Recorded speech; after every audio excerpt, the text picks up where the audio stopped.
Good afternoon on what is a grey, cool and overcast day.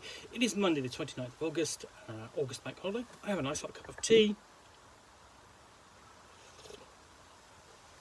and a parcel to continue unboxing. So, books in there, and the next one I'm going to pull out is this, which is for Lamentations of the Flame Princess, weird fantasy role-playing. And the scenario is in Deadly Fashion by Courtney C. Campbell. I have to say, not very easy to read there. But anyway, death is the new black. A hot new fashion trend is spreading and people are dying to get into these clothes. Literally, these clothes are unlike anything else ever made before. But is it worth a human life? People are turning up dead or missing, and this fashion trend is the reason. Will your players discover the truth or become fashion victims themselves? Find out in this explosive, decadent and horrifying adventure for Lamentations of the Flame Princess, weird fantasy role-playing and other traditional role-playing games. So there we go, bit more explanation on there, and yeah, you can see what the title is there. It's really difficult to read. So we have a nice bit of interesting, almost possessed material, there. Cloth inside the front and back covers, and again it's essentially the whole concept of fashion is going to be carried on throughout the book with clothes for the fashion conscious, and so in the introduction it explains that Mayuchi Carnivio makes clothing that's alive. It is because during a diabolic ceremony of the death sex cult he belongs to, he wished he could bring fashion to life. Or is it? Is it because he uses post-pubescent young men as weavers and their virgin blood keeps getting all over the ancient witch looms he owns? Is it because he's a Jew in the Catholic Spain and someone found out his secret and cursed him? Those are potential options, I suppose. It could be any of those reasons. Their actual reasons will remain unknown because the characters can't engage it and Mayuchi doesn't know.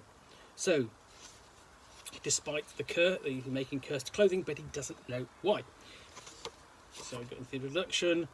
Although this is a single adventure, it's recommended that you begin to lay the groundwork for it in games leading up to it. Rumours, news, information about the following background items should be provided to the players over the course of several sessions. So items like a wedding dress, essentially that we took Mayuchi 3 months to make, new clients, more money, a death cult and a rival designer, all should be woven into the ongoing story, the backstory, essentially what's going on in the background of the player of the campaign the player characters are involved in.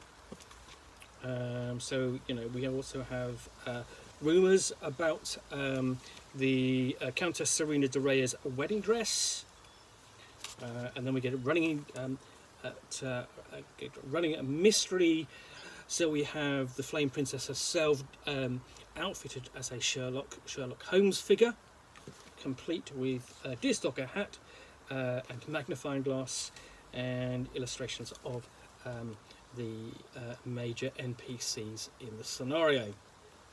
As it goes, basically Mayuchi Carnivio, and how to start the mysteries and the courier letter, and information in the Gazette and so on. So we've got handouts as well.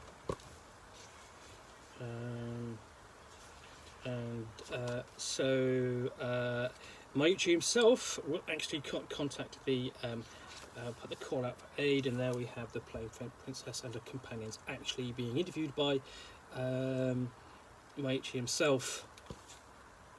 And there's sort of an odd contrast between sort of like the radiant sort of like health of the essentially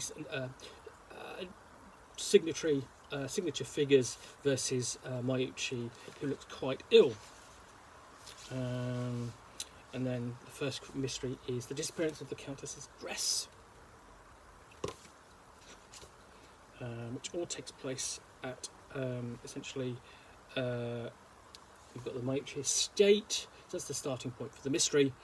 So he's obviously quite he's quite wealthy enough to have his own estate as well as such essentially workshops and looms and so on. And of course we have Duke Alfonso de Reyes at as the husband of the Countess Serena Rea, the Catalina, the aunt. So all this is taking sort of like in a like Renaissance period, the early modern period setting for Lamentations of the Flame Princess with fantasy role playing, and then we mentioned basically the mysteries at the first death.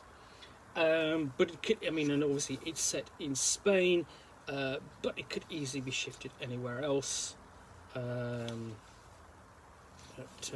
any of the courts across Europe at the time, with the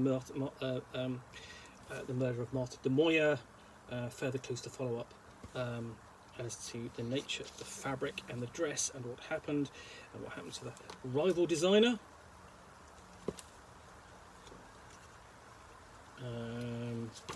And then we all have wrapping the mystery up once the sort of player characters have done the investigation, determined what happened, and attempted to stop it.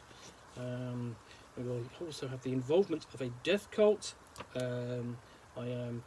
Yes, I'm not going to show you the picture of that, since yes, that's quite adult in nature. Investigating the Mayuchi estate. I mean, basically, and it does confirm it's essentially Spanish. It's set in Spain. And again, images I'm not going to show you, but I can show you that one. So some of these adults are quite not okay, and they're not necessarily they're not sexually explicit, but it's the nature of them. And then it discusses clothing at the end here, and the powers of living clothing, and essentially given its form here, literally, you know, with a face, you know, below, but essentially putting a face to the fine, you know, suits. And then so it's essentially, they normally set in Seville. The adventure could take place in any medium or larger city, and there are local pressures that pressed upon, you know, pressed upon the populace and caused tensions, and they are dealt with here. So there is that sense of history, and it's not necessarily that's an unfortunate element to the setting, although it's not one obviously that's been added, but it's one to take into account as you play through and be aware of. So that's in deadly fashion a scenario for Lamentations of the Flame Princess, weird fantasy role playing, published by Lamentations of the Flame Princess, which is an adult mystery, which I think actually would, again, if you were to retheme it, I think it would probably work quite well in Warhammer Fantasy Roleplay, as much as it does in the retro clone of your choice. Anyway, I hope you have enjoyed this unboxing in the Nook. If you have, then please do click on the like button down below. And of course, if you've got any comments or feedback, I appreciate you taking the time to post those. And lastly, if you want to be alerted to yet more unboxings in the Nook, where you'll see me out here with a box and a game or book, which I will chat about to the best extent of my knowledge for roughly 10 minutes or so, all of course accompanied by a nice hot cup of tea, then please do hit that subscribe button down below. In the meantime, thanks again for watching another unboxing in the Nook, and I'm back again soon with another one. Bye for now.